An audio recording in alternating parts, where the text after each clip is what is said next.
Ba'zi erkaklar tahlil topshirishganda urug' foizi 0 ga tengligini ko'rib, juda ham tushkun holatga tushib qolishadi. Bugungi kunga kelib rivojlanib borayotgan zamonaviy tibbiyotda buni yechimi bor albatta. Bugun siz bilan erkaklik bepustligi va urug' foizi 0 ga teng bo'lganda nimalarga e'tibor berish kerakligi, farzand rejalashtirayotgan demak oilalarimizda buni yechimi borligi, shular haqida to'xtalib o'tamiz va eng muhimi TZ amaliyoti qanday qilib sizga bugungi kunda yordam berishi va u qanday bosqichlardan iborat ekanligi haqida gaplashib o'tamiz.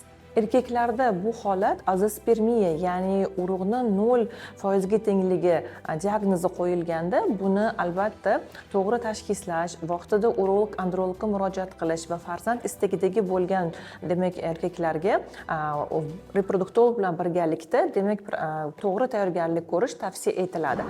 Chunki bugungi kunga kelib turli xildagi ekologik muammolar, irsiy kasalliklarni ko'payib borayotgani sababli bu bizni praktikamizda ham azospermiya holatlari ko'p uchrab kelmoqda.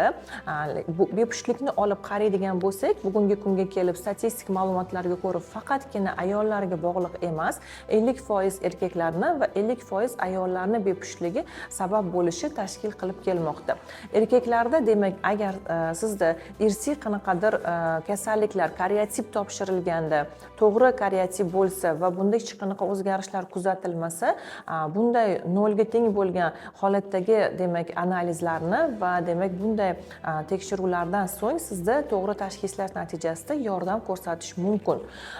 Va bunda biz nimalarga e'tibor beriladi? Reproduktolog, urolog, androlog bilan birga ishlagan holda va albatta sizga integrativ shifokor kerak bo'ladi, chunki sizda gormonlaringizni demak holati miqdoridan tashqari sizda organizmingizni qalqonsimon bez, insulinlarning miqdori, semizlik bor yo'qligi, demak va sizda jigar va boshqa oshqozon-ichaklarni ishlashi tizimi ham juda muhim ahamiyatga ega.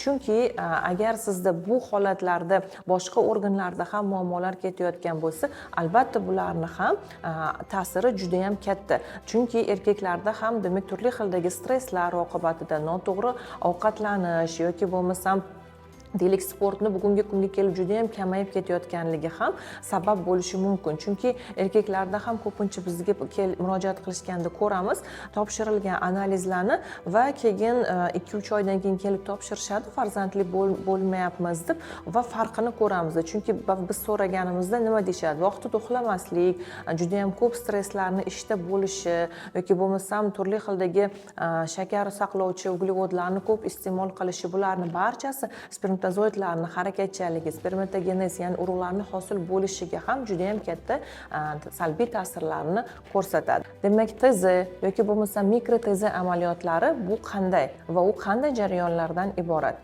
Demak, urug' foizi 0 ga teng bo'lgan erkaklar murojaat qilishganda androlog, urolog tomonidan ko'pgina tekshiruvlar o'tkaziladi va bu demak operativ jarrohlik usuli bilan erkaklarda o'sha mayaklardan demak tuxumlardan urug' hujayrani olish demak amaliyoti hisoblanadi.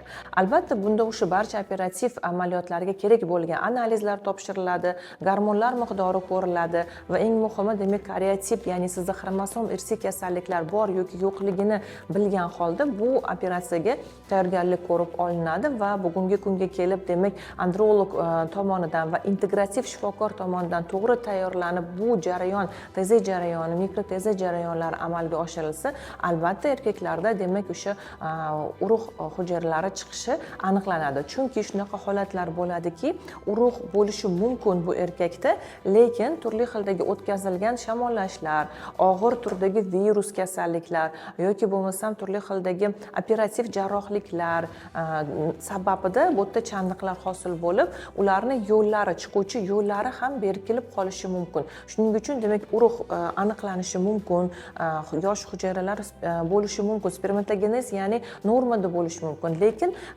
bu yoqqa chiqolmayotgan bo'lishi mumkin. Shuning uchun demak o'sha obstruktiv qanaqadir kasalliklar bor yo'qligini aniqlagan holda va urolog to'g'ri tashxislagan holda demak TZ jarayoniga olinganda bunda demak urug'larni topish foizi yuqori bo'ladi. Albatta bu demak o'sha og'riqsizlantirish, mahalliy og'riqsizlantirish demak jarayonida o'tkaziladi bu operativ va bu erkaklar sog'lig'i uchun hech qanaqa unaqa muammo tug'dirmaydi, og'ir operatsiya hisoblanmaydi. Kerakli bo'lgan analizlardan so'ng urolog androloglar tomonidan bizni klinikamizda ham amalga oshiriladi va urug' hujayra demak aniqlangandan keyin spermatozoidlar muzlatib qo'yilib, biz ayol kishini keyin eko programmaga tayyorgarlik ko'rib, eko programmadan so'ng demak embrionlar hosil bo'lgandan keyin biz transfer jarayonini amalga oshiramiz. Zamonaviy tibbiyot rivojlanganligi sababli har bitta demak kasallikka yechimi bor. Eng muhimi bunda siz to'g'ri klinika tanlashingiz va o'z vaqt soatida kerakli vrachlarga murojaat qilishingizdir. Demak, bizning siz ona bo'lasiz klinikamizda bugungi kunga kelib urug' foizi 0 ga teng bo'lgan erkaklik bepustligi bilan murojaat qilgan deylik 10 ta oilamizdan shulardan demak 6 tasida muvaffaqiyatli natijaga erishganmiz. Ya'ni TZ amaliyotlarini urolog androloglarimiz tomonidan o'tkazilib, ularni eko programmaga olgandan keyin sog'lom farzandli bo'lganlari juda ham ko'p uchrab kelmoqda. Agar sizda oila qurganingizdan so'ng 1 yil ichida yoki bo'lmasam 2 yil ichida uzog'i bilan homiladorlik kuzatilmayaptimi, albatta bunda nafaqat ayol kishi vrachga murojaat qilishi, baravariga erkak kishi ham birga kelib murojaat qilishingiz, reproduktologga, urologga murojaat qilishingiz bu vaziyatni to'g'ri baholashga, o'z vaqt soatida sizga to'g'ri yechim berishga va albatta sog'lom farzandli bo'lishingizga sabab bo'ladi. Chunki bizni klinikamizda ham murojaat qilgan juftliklarimizda to'g'ri yondashuvimiz natijasida va vaqtida ularga demak kerakli bo'lgan choralarni qo'llashimiz va kerakli bo'lgan amaliyotlarni o'tkazganimizdan so'ng albatta tabiiy homiladorliklar soni juda ham ko'p bugungi kunga kelib va albatta sizga ham shuni maslahat beramizki, farzand ko'rish istagidagi bo'lgan juftliklarimizda demak farzand bo'lmayaptimi, faqatgina ayolingizni emas, o'zingiz ham erkaklar birga vrachga murojaat qilishingizni tavsiya qilib qolamiz. Bizni sahifamizga obuna bo'ling, Instagram, YouTube kanallarimizni muntazam ravishda kuzatib boring. Siz bilan reproduktolog, integrativ shifokor Hilola Anvarovna bo'ldim va albatta sizga erkaklik va ayollik bepustlari haqida to'liq ma'lumotlarni berib boramiz. Albatta sog' salomat bo'ling. Videoni oxirigacha ko'rganingiz uchun minnatdorchilik bildiramiz va albatta farzand rejalashtirayotgan juftliklarimizda, oilangizda farzand kulgusi doim to'lib borsin.